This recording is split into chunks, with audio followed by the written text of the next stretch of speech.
Assalamualaikum warahmatullahi wabarakatuh. Waalaikumsalam warahmatullahi wabarakatuh. Salam Pengadilan Tinggi DKI Jakarta. Salam. Ayo kita bisa. Bersama saya Sumpeno, Hakim Tinggi Pengadilan Tinggi DKI Jakarta, yang hari ini akan berbincang-bincang sejenak dengan Bapak Sugeng Riono. Beliau adalah Hakim Pengadilan Tinggi DKI Jakarta. Dalam acara Ngopi Smart, ngobrol pintar, informatif, santun, melayani, adil, responsif, dan terukur. Bagaimana Pak Sugeng hari ini, kabar Bapak? Apa sehat juga? Alhamdulillah baik dan sehat-sehat selalu, Pak Sumpeno. Alhamdulillah saya juga sehat. Saya akan mengajak Bapak untuk ngobrol-ngobrol sejenak dalam acara Ngopi Smart ini, yang kebetulan podcast Pengadilan Tinggi DKI Jakarta sudah beberapa bulan yang lalu sudah diresmikan penggunaannya untuk yang pertama kali oleh Bapak Direktur Pembinaan Tenaga Teknis Peradilan, Bapak Dr. Lukas Prakoso, yang kali ini kalau tidak salah merupakan episode yang keempat untuk kita isi podcast kita. Hari ini saya akan mengajak Bapak Sugeng untuk bincang-bincang sejenak seputar mengenai penegakan hukum oleh hakim. Saya katakan, saya bagi penegakan hukum bukan oleh penegak hukum yang lain, tetapi penegakan hukum oleh hakim.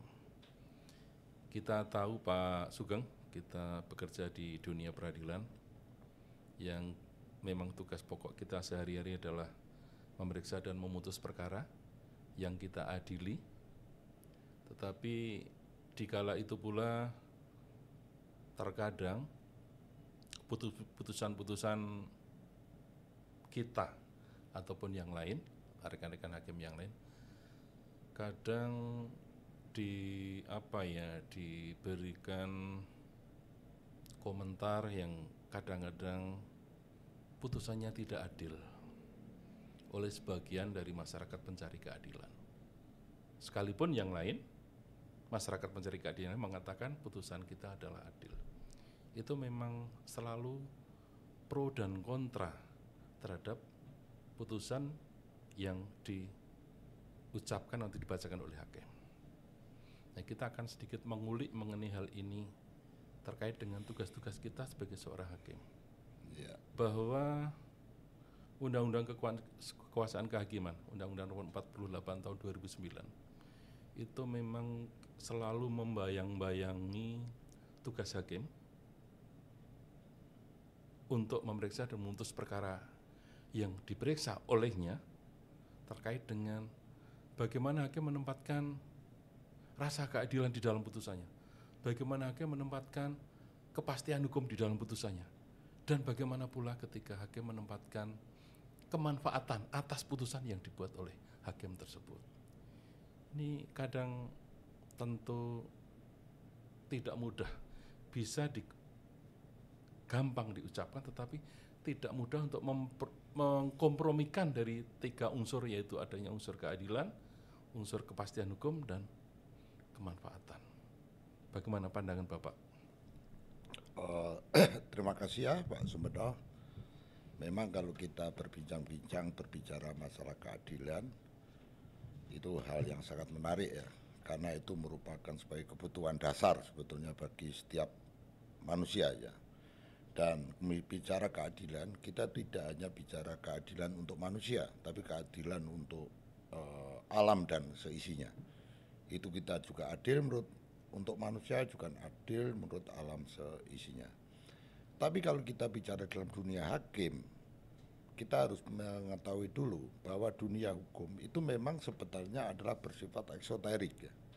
Artinya apa? Hanya mampu dimengerti dan dipahami oleh orang-orang yang berlatar hukum dan menjalankan pekerjaan sebagai hukum, sebagai di bidang hukum. Tapi kalau kita berlatar hukum dan kita tidak menjalankan praktek hukum, biasanya itu kepekaan dalam hal itu juga agak berkurang. Inilah yang menjadikan menjadikan PR bagi kita semua. Kalau kita bicara keadilan sendiri, kita sebetulnya tidak bisa bicara antara keadilan itu ansi ya. Jadi menurut saya keadilan itu ada 3 hal kriteria. Keadilan subjektif, keadilan objektif, dan keadilan yang bersifat filosofis. Kalau kita bicara keadilan bersifat subjektif, itu masing-masing orang berpendapat berbeda. Ya, kita pun hanya 3 dikasih permen satu, pada yang satu masih bayi kan juga tidak adil. Itu artinya subjektif menurut masing-masing orang. Sedangkan hakim itu bersifat objektif, ya, dari menyatakan bahwa subjektif tapi sifatnya adalah objektif. Karena kita harus berpegangan pada suatu undang-undang, suatu dogma hukum, kita harus mendengarkan semua sehingga kita mengeluarkan suatu interpretasi sehingga penegakan hukum yang dikemukakan oleh hakim itu mampu dijelaskan. Mampu dijelaskan artinya apa? Putusan hakim itu harus berkualitas, Pak. Artinya keadilan hakim itu bahwa putusan itu harus mampu menjelaskan kepada pencari keadilan. Kenapa Anda menang, kenapa Anda kalah, kenapa Anda hukum demikian. Dan dapat dipertanggungjawabkan secara akademis. Artinya secara akademis. Yang ketiga, masyarakat harus bisa menerima putusan itu. Yang keempat, putusan itu pun harus bisa dieksekusi. Itu kriteria bahwa keadilan hakim itu harus seperti itu. Ya. Dan kalau kita bicara keadilan yang ketiga, keadilan filosofis, itu yang betul-betul adil, itu adalah milik Tuhan. Artinya apa? Menurut saya berpendapat bahwa keadilan hakim objektif itu seperti itu. Jadi harus bisa dijelaskan dengan 4 kriteria tersebut. Tapi kalau kita Pak Sumpeno ya tadi mempertempatkan antara keadilan, kepastian, keadilan dan kemanfaat hukum. Kalau saya berpendapat bahwa undang-undang itu untuk manusia, bukan manusia untuk undang-undang. Artinya apa? Hakim itu putusannya harus adil. Ya, dan keadilan itu sudah mencakup adanya kemanfaatan dan kepastian hukum. Ya. Artinya apa? Kita tidak mempertahankan hal itu bagi hakim. Silakan saudara berdebat, apa itu kepastian hukum, apa itu kemanfaatan hukum, atau itu keadilan hukum. Tapi hukum en concreto, hukum yang dilakukan adalah putusan hakim yang bisa dirasakan oleh orang itu sendiri, oleh masyarakat. Jadi adil yang diwasakan oleh hakim. Jadi menurut saya nomor 1 adalah tetap keadilan yang mengandung aspek kepastian dan kemanfaatan. Ya. Banyak penulis buku, banyak juga pengamat hukum yang memang lebih menomorsatukan tentang keadilan daripada segi-segi yang lain. Tetapi tadi disampaikan Pak Sugeng, tapi jangan lupa, walaupun kita menomorsatukan di antara 3 tadi, keadilan, kepastian hukum, dan kemanfaatan harus dimersatukan adalah tentang keadilan, tetapi jangan lupa bahwa di dalamnya juga harus terkandung adanya kepastian hukum dan kemanfaatan. Ya, ini yang dirasakan oleh masyarakat itu tidak gampang itu Pak. Ya. Dari tiga unsur tadi untuk digabung menjadi satu dan akhirnya berintikan pada nilai keadilan. Ya. Bahkan begini Pak Sugeng, keadilan itu bahkan ada yang mengatakan seperti halnya langit. Artinya apa? Bisa dilihat, tetapi tidak bisa dijangkau. Nah, kalau hakim mengadili sebuah perkara, katakan perkara perdata, itu keadilan tidak bisa dijangkau, bagaimana kepada masyarakat mencari keadilan, terutama yang mereka merasa kalah? Ya. Jabarannya bagaimana seperti ini? Begini Pak sebenarnya, ini yang menjadikan menarik, ya, itu bahwa bagaimana hakim mencapai keadilan itu sendiri, untuk menciptakan keadilan sendiri itu kan. Apakah dia harus terpaku kepada dogma hukum, pada undang-undang, ataukah diberi kewenangan interpretasi untuk mewujudkan suatu keadilan hukum sendiri? Karena hakim itu dalam menjalankan tugasnya itu boleh melakukan suatu judicial activism. Dia mengembangkan suatu keadilan itu memang itu haknya hakim. Nah, untuk menciptakan putusan yang berkeadilan itu memang tidak gampang. Tidak semata-mata bahwa kita sebagai corong undang-undang. Hakim harus menemukan hukumnya. Nah, caranya seperti apa? Supaya tidak membedakan bahwa putusan hakim itu menyimpang, bahwa itu nanti menjadi ranah pengawasan. Maka dalam hal teori hukum, hakim dalam hal menciptakan keadaan itu juga tidak boleh ngawur. Kalau dia mau melakukan suatu judicial activism, dia harus melakukan perbandingan hukum. Dia harus menelusuri historisnya, dia harus mengkaji dari segala filosofisnya. Memanglah, hakim dengan kemampuan, dengan pengalamannya harus mencoba untuk menggali sesuai pasal 5 itu untuk menciptakan keadilan hukum itu sendiri, Pak Sundar. Jadi memang dalam hal proses itu, dan Pak Sundar menyatakan bahwa bagaimana dengan perdata dan pidana ya. Iya, misalnya. Nah, itu ada suatu kasus menarik. Jadi kasus itu kebetulan di Amerika ya. Jadi ada namanya asas yang disebut dengan beyond reasonable doubt. Artinya di dalam hal pidana, itu kebenaran itu hakim harus yakin 100%. Ada suatu kasus orang kulit hitam dengan orang kulit putih yang memang perkawinannya sendiri yang saudara tahu itu seorang ahli basket waktu itu kan. Nah, di situ semua saksi itu mengarah bahwa itu mengurus kepada suaminya yang kulit hitam ini. Sedang istrinya kan kulit putih. Semua orang mengatakan waktu itu lampunya mati dan segala macam. Tapi di situ ada satu bukti sarung tangan, ya, yang diajukan oleh jaksa. Pengacara pintar, dia mengatakan coba sarung tangannya dipakai karena jaksa udah yakin bahwa ini ditemukan di tempat lokasi dan segala macam. Waktu itu coba kekecilan, sehingga mengatakan bahwa bukan dia. 99% bukti itu mengatakan seperti itu. Bukan dia pelakunya. Dia pelakunya. Dia pelakunya. Tapi ada 1% mengatakan bahwa ini sarung tangan itu bukan. Sehingga hakim membebaskan. Walaupun di perdatanya dia kalah. Karena keadilan perdata itu adalah 50+1. Sedangkan di pidana harus betul-betul 2 alat bukti dan keyakinan hakim. Jadi ada suatu asas pidana ya, beyond reasonable doubt itu bahwa tidak boleh ada keraguan-keraguan di situ. Tapi kalau perdata lain, ini di kasus perdatanya kalah. Kan memang buktinya sudah 90%, tapi di bedanya dia dibebaskan. Inilah suatu kontroversi seperti keadilan ya di masyarakat. Jadi pendapat umum waktu itu mengatakan bahwa ini adalah pelakunya, ini ada sentimen ras, ada segala macam. Tapi faktanya hakim harus berpendapat pada 2 alat bukti dan suatu keyakinan itu sendiri. Artinya di Amerika pun pernah terjadi bahwa ternyata di kasus perdatanya itu berbeda dengan di kasus pidananya. Ketika di perkara pidana dia dibebaskan, ya. Tetapi di dalam perkara perdata dia menang, dihukum. Karena buktinya 50+1, sedangkan pidana adalah 100. Ya, artinya bahwa di perkara perdata dia lebih mencari kebenaran formil, ya toh? Tapi di pidana adalah kebenaran materialnya. Walaupun bertumbuk-tumbuk, walaupun banyak sekali saksinya, tetapi hakim tidak yakin, akhirnya terdakwa tersebut dibebaskan di sana. Saya pikir tidak beda dengan kita ya, yang kita anut di dalam KUHAP ya. Ke perkara pidana memang kita mencari kebenaran material, tapi di dalam perkara perdata adalah kebenaran formil yang kita raih. Kembali ke soal judicial activism. Itu kan kira-kira diartikan kan hakim akan menggali nilai-nilai hukum yang hidup dalam masyarakat sesuai dengan ketentuan pasal 5 ayat 1 Undang-Undang Nomor 48 Tahun 2009 tentang kekuasaan kehakiman. Manakala hakim akan melakukan judicial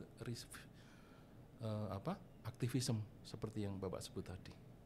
Ini saya sampaikan ya, ini terjemahan bebas ya dari Kamus Hitam bahasa Inggris itu yang mengatakan begini. Manakala hakim dalam menjalankan tugasnya untuk menegakkan keadilan itu, manakala dia berpendapat bahwa tidak ada hukumnya tidak jelas, atau hukumnya tidak jelas, atau tidak ada hukumnya, tetap hakim demi keadaan harus menemukan hukumnya. Untuk menciptakan keadilan sendiri dengan kemampuan dan pengalamannya, dia harus mampu, karena dia tidak boleh menolak perkara dan dia harus menciptakan suatu keadilan itu sendiri. Cuma caranya seperti yang saya sampaikan tadi dengan metode penelusuran hukum, penafsiran dan segala macam. Itu memang harus ada memang patuan itu dan tidak boleh nabrak. Tidak boleh nabrak ya.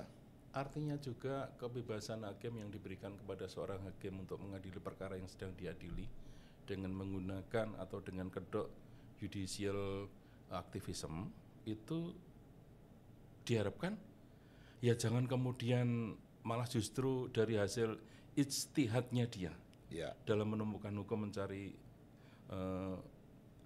hukum yang hidup di dalam masyarakat, kemudian justru putusannya mencederai masyarakat. masyarakat. Itu saya pikir perlu juga dipikirkan oleh hakim yang akan menerapkan judicial activism tadi. Iya. Coba ini Pak Sumeno ya, kita bisa melihat di dalam pasal tindak pidana narkoba ya. Ini coba ini menjadi PR untuk diskusi juga. Pasal 112, 114 dan 127. Ya, itu. Ya, itu sebetulnya unsurnya sama. Ya, kalau ini hanya untuk pengedar, ini untuk memiliki yang 112 dan 127 untuk diri sendiri. Digunakan diri sendiri. Bagaimana kalau orang baru membeli narkoba 0,9? Belum dipakai. Berarti dia memiliki 112 minimal berapa? 4 tahun kan? 4 tahun. Minimal. Tapi kalau dia sudah pakai itu dia bisa direhab. 127. Ya, bisa direhab. Tapi ini kan menjadikan pertentangan. Kalau sudah dipakai dia bisa direhab. Kalau tidak berarti dia memiliki. Nah, bagaimana kalau dia beli? Dan ini memang dalam hal ini rasa keadilan masyarakat juga dia sebetulnya korban. Ya. Nah, ini juga merupakan suatu pemikiran di dalam hal menciptakan keadilan hukum dalam hal tindak pidana narkoba itu harus dipikirkan secara komprehensif. Ya, ini apalagi dikaitkan dengan nanti lapas overkapasitas bahwa berapa persen 90% itu terisi oleh tindak pidana narkoba. Apakah betul ini sudah tepat atau mari kita diskusi ulang menurut saya kan. Nah, ini memang hal-hal yang menarik dari rangka keadilan itu sendiri. Penerapan pasal 112, 114, 127 Undang-Undang Narkotika memang di dalam praktek sebagaimana yang sering kita hadapi itu satu dengan lainnya saling berbeda-beda. Beda, ya. Kan? Kadang beli 0, ketika tidak digunakan malah dikenakan 112. Ya. Tapi beli yang 0, juga tapi ketika kemudian digunakan menjadi 100 pasal 127. Nah, itu serahkan kepada hakim bagaimana dalam hal memeriksa, karena ini tidak memungkinkan juga ya ketika kita mau menyamakan dengan sesama hakim aja kadang berbeda, apalagi dengan penuntut umum dan ya tidak bisa kan begini. Ada dua hal yang menarik juga di problem hakim yang kita temui Pak. Di persidangan kita yakin bahwa dia adalah sebagai korban baru pertama kali sebagai pengguna. Tapi ternyata 127 itu tidak didakwakan. Ya kan? Karena untuk memasukkan pasal 127 katakanlah demikian itu kan ada syarat. Oh, syaratnya banyak sekali. Ada lab, ada asesmen dan segala macam. Dan itu juga tidak mudah sehingga hal-hal seperti inilah keadilan seperti ini kan timbulnya nanti disparitas. Ya. Ini sama-sama pemakai sekian, ini hukum minimal 4 tahun, ini rehab, ini segala macam. Padahal di dalam pasal 54 dan 103 di dalam Undang-Undang Tindak Pidana Narkoba itu mengatakan negara punya kewajiban untuk sebagai rehabilitasi korban dan rehabilitasi sosial. Nah, itu bentuknya seperti apa? Itu juga belum ada petunjuknya loh. Nah, inilah makanya seperti putusan-putusan hakim yang dipertanyakan yang disparitasnya berbeda, itu hal-hal karena juga salah satunya ya, bukan satu-satunya, itu disebabkan adanya suatu hal yang demikian. Baik, kita tinggalkan soal narkotika ya. Ini kita bisa kemana-mana. Iya, karena ini bicara keadilan. Bicara soal keadilan memang bisa kemana-mana. Sedikit, tadi saya sampaikan tentang mengenai kebebasan hakim di dalam memutus perkara, bahkan diatur di dalam Undang-Undang Kekuasaan Kehakiman, segala campur tangan bidang peradilan di luar kekuasaan kehakiman itu dilarang. Artinya apa? Bahwa hakim itu tidak boleh ada intervensi dari manapun juga. Ya. Tetapi kita juga tahu bahwa putusan hakim itu harus dimaknai selalu benar sebelum ada pembatalan dari peradilan yang lebih tinggi. Itu makanya disebut kalau tidak salah itu res judicata pre veritate habetur. Nah, kaitannya dengan tadi soal disinggung tadi yang kejadian di Amerika yang kemudian dibebaskan, bukankah itu ada sebab yang menyebabkan sehingga walaupun saksinya banyak sekali tetapi kemudian dibebaskan oleh hakim, Pak? Iya, Terkait dengan itu. iya, karena hanya satu sarung tangan.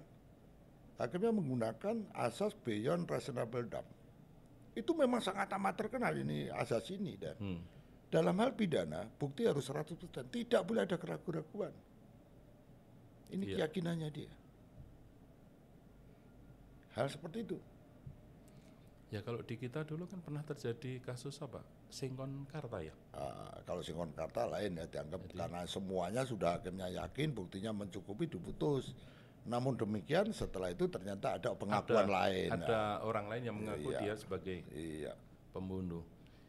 Itu tadi kaitannya dengan bahwa putusan hakim itu selalu dianggap benar sebelum ada putusan yang lebih tinggi membatalkan putusan itu. Contohnya Singkon dan Karta. Iya. Iya toh, Pak? Iya. Walaupun itu ya karena saksinya waktu itu mungkin saksinya hanya kepalsuan pada saat di sidang, tetapi hakim tidak tahu kalau itu saksinya saat itu palsu.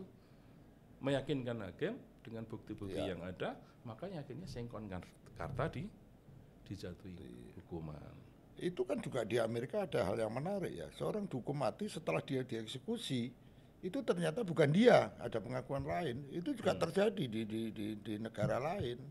Itu juga terjadi. Jadi yang baru-baru ini juga mengatakan bahwa dia setelah dihukum 27 tahun dia menjalankan, ternyata hal lain. Memang tidak kemungkinan terjadi hal seperti demikian ya.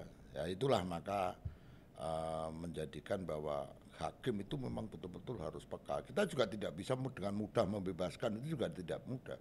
Tapi kalau memang hakimnya yakin dan itu berakan itu, maka dengan keyakinannya, dengan segala resikonya, dia harus berani mengatakan bahwa keadaan seperti itu. Dan putusan hakim itu harus bisa memecahkan dinamika persoalan dalam masyarakat. Oh, karena masyarakat juga menunggu kalau gini itu hukumnya seperti apa, kalau seperti itu seperti apa. Ini dan itu nanti juga untuk putusan hakim itu juga bisa untuk sebagai dasar pembentukan hukum yang baru. Ya. Untuk perkembangan hukum ini kan tertinggal terus. Sekarang gini Pak sebenarnya kita kalau melihat dari perkembangan dunia cyber ya, dari IT itu sekarang cepat sekali perusahaan-perusahaan berbentuk itu yang startup ya, itu modalnya semua perusahaannya tidak ada, dia tidak punya mobil, dia tidak punya sopir, dia tidak punya, tapi dia mengendalikan semua perusahaan peranukan seperti itu, seperti driver online segala macam itu, ojol segala macam itu kita bisa lihat itu dia tidak punya apa-apa, dia hanya punya aplikasi, tapi dia mengendalikan semuanya. Bicara soal penyatuan hukum, kalau di Mahkamah Agung kan sudah jelas kita tahu di sana ada sistem kamar kan. Salah satu bentuknya sistem kamar kan untuk kontinuitas putusan dan penyatuan hukum agar supaya terhadap kasus yang sama atau hampir sama itu diberikan putusan yang sama juga. Iya. Ya kan. Ini kan baru-baru ini digawangi oleh Litbang kalau tidak salah ya. Baru ada wacana ternyata untuk pengadilan tinggi akan juga dirintis untuk menuju sistem kamar. Walaupun tentunya tidak sama dengan Mahkamah Agung, tetapi mungkin rohnya akan sama. Pandangan Bapak? Ini Mahkamah Agung sistem kamar kan sudah diterapkan ya, dengan pimpinan Mahkamah Agung, Kamar Perdata dan pidananya.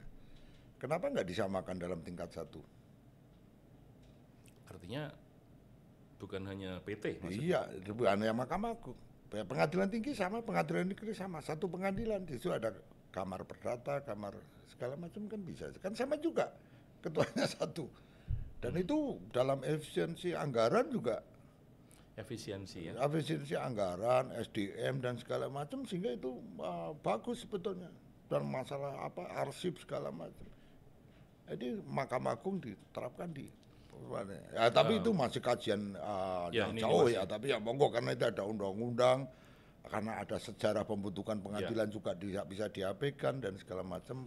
Dan harus merubah beberapa undang-undang. Ya, artinya kita karya sangat agung sangat besar kalau Ya. sudah sampai menyentuh ke Ayo. pengadilan negeri. Ini baru akan dirintis di pengadilan tinggi, tapi tentu kita sebagai pelaksana, salah satu pelaksana kekuasaan di pengadilan tinggi, nanti manut saja dari pimpinan Mahkamah Agung bagaimana soal adanya sistem kamar ini. Yang Tapi- jelas FGD sudah dimulai di beberapa PT loh Tapi ini. juga hati-hati karena pengadilan juga kondisinya nggak sama ya. Kalau di daerah itu ada yang banyak pidana, jangan banyak perdata kan gitu.